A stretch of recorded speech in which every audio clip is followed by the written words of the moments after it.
Pasipo na mwanga, dunia imezungukwa na giza nene.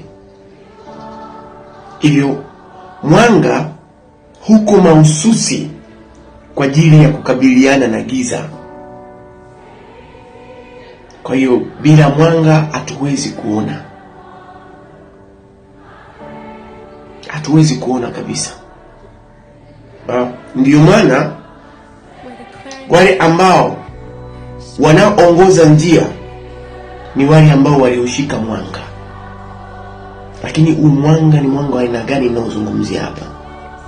Si mwanga wa kibatari wala si mwanga wa taa, bali nazungumzia mwanga wa maisha yako. Wewe ndiye mwanga, changamoto ndiye giza, na watu ndiyo dunia. Unawezaje kuongoza watu? Unawezaje kuwasimamia watu? Unawezaje kujikwamua katika maisha yako?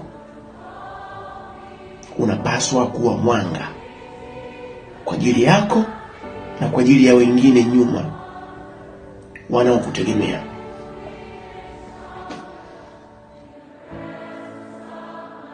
We're declaring this tonight.